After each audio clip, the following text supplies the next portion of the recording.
مومنوں کو ایک ساتھ جتلایا ہے، فرمایا ہے ایمان والو، اللہ نے تم پر بہت بڑا احسان کیا ہے، اذ بعث فیہم رسولا من انفسہم، کہ تم نے ہی سے شانوں والا رسول مبعوث فرمایا، یتلو علیہم آیاتہ، جو قرآن پاک کی یاد تلاوت کرتے ہیں، وَيُعَلِّمُهُمُ الْكِتَابَ وَالْحِکْمَةَ، اور کتاب اور حکمت کی تعلیم دیتے ہیں، وَإِنْ كَانُوا مِنْ قَبْلُ لَفِي ضَلَالٍ مُبِينٍ، اور اس سے پہلے تم کھلی گمراہی میں تھے۔ یعنی اللہ جل مجدہ فرما رہا ہے کہ تم اس وقت مخاطب اللہ تعالیٰ کے وہ عرب کے لوگ تھے جہاں میرے سونے محبوب تشریف لائے، ویسے تو آپ کو پورے کائنات کے لیے تشریف لائے۔ قُلْ يَا أَيُّهَا النَّاسُ إِنِّي رَسُولُ اللَّهِ إِلَيْكُمْ جَمِيعًا، محبوب ان لوگوں کو فرما دو کہ میں تم سب کی طرف اللہ کا رسول بن کر آیا۔ لیکن یہاں مخاطب عرب کے لوگ تھے، فرمایا وَإِنْ كَانُوا مِنْ قَبْلُ لَفِي ضَلَالٍ مُبِينٍ، میرے محبوب کی تشریف آوری سے پہلے، آپ کی ولادت باسعادت سے پہلے تم سب کھلی گمراہی میں تھے۔ فرمایا وَاذْكُرُوا نِعْمَتَ اللَّهِ عَلَيْكُمْ إِذْ كُنْتُمْ أَعْدَاءً، یاد کرو اللہ کی اس نعمت کو کہ جب تم ایک دوسرے کے دشمن تھے، فَأَلَّفَ بَيْنَ قُلُوبِهِمْ فَأَصْبَحْتُمْ بِنِعْمَتِهِ إِخْوَانًا، اور پھر اللہ تبارک و تعالیٰ نے تمہارے دلوں کے اندر الفت ڈال دی، اور اس نعمت کی برکت سے تم بھائی بھائی بن گئے۔ وَكُنْتُمْ عَلَى شَفَا حُفْرَةٍ مِّنَ النَّارِ، اور تم جہنم کے کنارے پر کھڑے تھے، فَأَنْقَذَكُم مِّنْهَا، بس میں نے سونا محبوب تمہارے اندر مبعوث فرمایا، اس نے تمہیں جہنم میں گرنے سے بچا دیا۔ یعنی یہ کیا کم احسان ہے؟ فرمایا بہت بڑا احسان ہے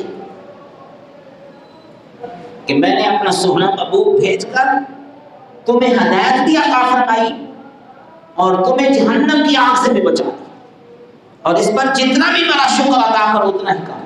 فرمایا وَأَمَّا بِنِعْمَتِ رَبِّكَ فَحَدِّثْ، اپنے رب کی نعمت کا خوب چرچے کرو، خوب چرچے کرو، خوب ان کی شانیں بیان کرو، ان کی عظمت بیان کرو، ان کے کمالات بیان کرو، ان کے معجزات بیان کرو، ان کے تصرفات بیان کرو، ان کی سیرت مبارک بیان کرو، ان کی صورت مبارک بیان کرو۔ ورنہ وہ عرب کا معاشرہ بت پرستی عام تھی، شرک عام تھا، خدا کو جاننے والا کوئی نہیں تھا، لوگوں نے مختلف چیزوں کو خدا بنا لیا تھا، کسی نے پتھروں کو خدا بنا لیا، کسی نے درختوں کو خدا بنا لیا، کسی نے سورج کو خدا بنا لیا، کسی نے تاروں کو خدا بنا لیا، اور وہ عرب کے وہ جٹ لوگ، ان کے بارے میں آیا ہے کہ وہ 4 پتھر لے کر اپنے گھر سے نکلتے، 4 پتھر، فرمایا 3 پتھروں کے ساتھ وہ استنجا کرتے، طہارت کرتے، اور 4تھے پتھر کو اپنا الہ بنا کر، اپنا خدا بنا کر اس کی پرستش کرتے۔ یعنی یہ ان کی عقل تھی کہ 3 پتھروں سے استنجا کر رہے ہیں اور 4تھے پتھر کو خدا بنا۔ وہ عرب کا معاشرہ جس کے اندر یعنی نیکی نام تک نہیں تھی، کوئی ایسی برائی نہیں تھی جو اس وقت عرب کے معاشرے میں نہیں تھی، کوئی ایسی برائی، جوا عام تھا، قمار بازی عام تھی، شراب عام پی جاتی تھی، زنا پر فخر کیا جاتا تھا، کہتے ہیں یہ مردانگی کی علامت ہے، بچیوں کو زندہ غور کر دیا جاتا تھا، جب بچی پیدا ہوتی تھی خود باپ ہی اپنے ہاتھوں سے اپنی بچی کو دفن کر دیتے تھے، اور بچیوں اور عورتوں کو جوتی کی نوک جتنی بھی اہمیت نہیں دی جاتی تھی، وہ عرب کے اجڑ لوگ اس وقت جو تھے وہ اعلان کرتے کہ کوئی آدمی ہے جو مجھے جوتا دے. کہا اس جوتے کے بدلے کیا دو گے؟ فرمایا اپنی بچی کا نکاح تیرے ساتھ کر دوں گا. یعنی یہاں تک یہ معاملہ تھا. اس عرب معاشرے کے اندر کوئی قانون نہیں تھا جس کی لاٹھی اس کی بحث، ظلم و ستم عام تھا، غریبوں کا استحصال کیا جاتا، کوئی کسی کو نہیں پوچھتا. اور بات بات پر لڑائیاں. فرمایا کہیں گھوڑا دوڑانے پر لڑائیاں، کہیں پانی پلانے پر لڑائیاں. اور لڑائیاں شروع ہو جاتی تھی 40 سال 100 سال تک لڑائیاں چلتی رہتی تھی. ایک صحابی، ایک آدمی حضور نبی کریم صلی اللہ علیہ وسلم کی بات بیان کرنے آیا. اس نے آ کر عرض کیا یا رسول اللہ صلی اللہ علیہ وآلہ وسلم، میں آپ کو اپنی ایک جہالت کی داستان سنانا چاہتا ہوں. میں سناؤ. وہ کہتا یا رسول اللہ صلی اللہ علیہ وآلہ وسلم، میری ایک چھوٹی سی بچی تھی میری چھوٹی سی. وہ تھوڑی سی بڑی ہو گئی، وہ میرے ساتھ باتیں کرتی تھی، میں اس کے ساتھ باتیں کرتا تھا، وہ بڑا میرے ساتھ پیار کرتی تھی. لیکن الکتا یا رسول اللہ، ہم اپنے اس معاشرے کی کبھی رسموں، ان بری رسموں کا ہم مجبور تھے کہ ہم ان بچیوں کو زندہ ترخور کر دیتے تھے. فرماتے ایک دن پھر ایسا ہی ہوا، میں اپنی بچی کو ساتھ لے کر اپنے گھر سے نکل پڑا، چل پڑا. وہ بچی میرے ساتھ باتیں کرتی جا رہی ہے، پیار کے ساتھ، محبت کے ساتھ. کہتا یا رسول اللہ، میں اسے اپنے بستی کے کنویں پر لے گیا، کنویں پر. اور جب وہ کنواں آیا تو میں نے اپنی بچی کو پکڑا اور بچی کو اس کنویں کے اندر پھینکنا چاہا. پھینک رہا ہوں، میری بچی رونے لگی، کہتی ابو آپ مجھے کیوں پھینک رہے ہیں؟ میں آپ سے کوئی چیز نہیں مانگوں گی. میں نے آپ کو کیا کہا ہے؟ میں نے آپ کو کیا کہا ہے؟ میں آپ سے کوئی چیز نہیں مانگوں گی، مجھے نہ پھینکے، مجھے نہ پھینکے. وہ صحابی عرض کرتا یا رسول اللہ، اس کی آخری یہ بات تھی، یا بتا یا بتا یا بتا، اے میرے ابو، اے میرے ابو، اے میرے ابو. عرض کرتا یا رسول اللہ صلی اللہ علیہ وسلم، لیکن میں مجبور تھا اپنے معاشرے کی بری رسموں سے، اور میں نے بچی کو پھینک دیا، اوپر سے پتھر پھینک دیے. وہ بچی روتی رہی. ادھر میرے سونے محبوب اس کی بات سن رہے ہیں کہ آپ کی آنکھوں سے آنسو جاری ہے، زاروں قطار آپ کی آنکھوں سے آنسو جاری ہے. ایک صحابی نے اشارہ کیا، بھائی تم نے کیا یہ کہانی چھیڑ دی ہے؟ تم دیکھتے نہیں امام الانبیاء صلی اللہ علیہ وسلم کو کہ آپ کی آنکھوں سے آنسو جاری ہے، آپ کا دل پریشان کر دیا ہے. جب اس نے یہ بات کی تو فرمایا کہ تم خاموش ہو جاؤ، تم خاموش ہو جاؤ، اسے اپنی داستان سنانے دو، شاید مجھ سے یہ کوئی بات نہیں. آپ فرمایا سناؤ. اس نے پھر شروع کی، پھر میرے سونے محبوب اسی طرح آنکھوں سے آنسو بہا رہے. اور جب اس نے اپنی کہانی ختم کر دی، فرمایا اے بھائی، اب اللہ نے تم پر بہت بڑا فضل و کرم فرمایا ہے، بہت احسان فرمایا ہے کہ اپنا شان و رسول رحمت للعالمین بنا کر تمہارے اندر مبعوث فرما دیا. فرمایا اللہ تعالیٰ نے تمہاری جہالت کی ساری باتوں کو معاف فرما دیا، جہالت کی ساری باتوں کو معاف فرما دیا ہے. اور اب نئے سرے سے اس کی عبادت کرو، ریاضت کرو. کیوں کہ آپ اللہ نے اپنا شانوں والا رسول تمہارے اندر مبعوث فرما دیا.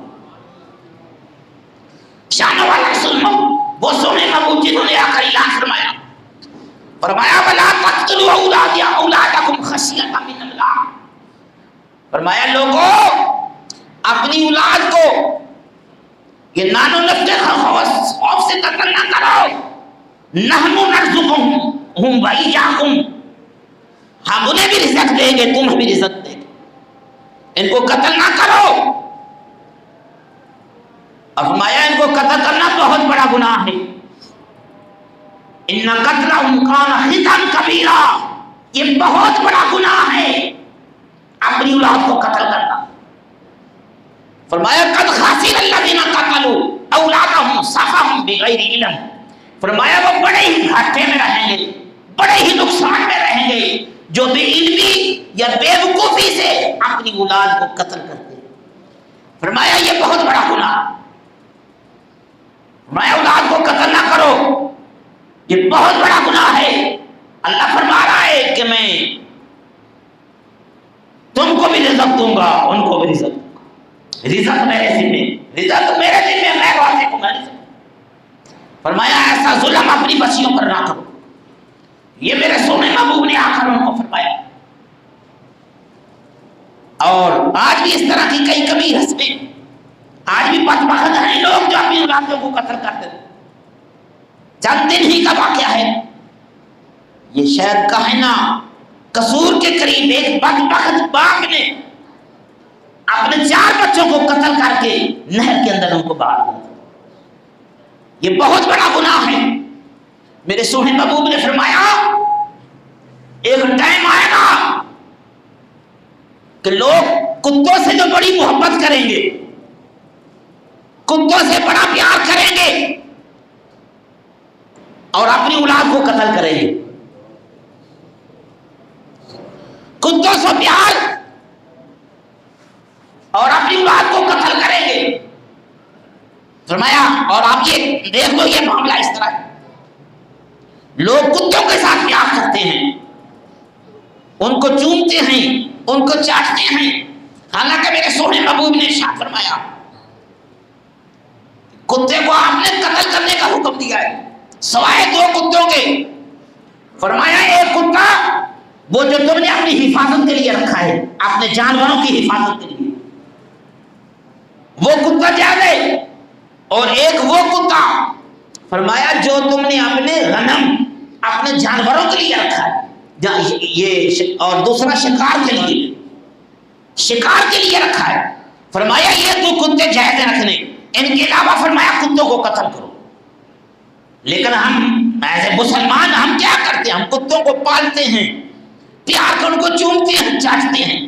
یہ ہمارا کلچر نہیں، یہ غیروں کا ہے، یہ کافروں کا ہے، یہ انگریزوں کا ہے. اور ان کی دیکھا تاکہ ہمارے بھی بڑے شوق سے کتے پال رہے ہیں، وہ کتے، یہ گناہ ہے، حرام ہے.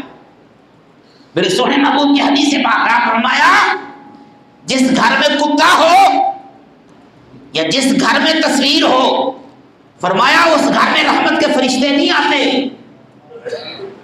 جس گھر میں کتا ہو یا جس گھر میں تصویر ہو، فرمایا اس کے گھر میں رحمت کے فرشتے نہیں آتے. اب جنہوں نے کتے پالے ہیں وہ سوچیں کہ جب آپ نے کتا گھر میں پالا ہوا ہے تو پھر آپ کے گھر میں رحمت کا فرشتہ تو نہیں آئے گا، پھر وہ شیطان ہی آئے گا، شیطان ہی آئے گا. اور جس گھر میں تصویر، اور تصویر سے ہم میں سے کوئی بھی مستثنا نہیں ہے، ہم سارے پھنسے ہوئے. میرے سونے محبوب نے فرمایا کل سب سے زیادہ عذاب جس کو دیا جائے گا وہ مصور ہوگا تصویر بنانے میں.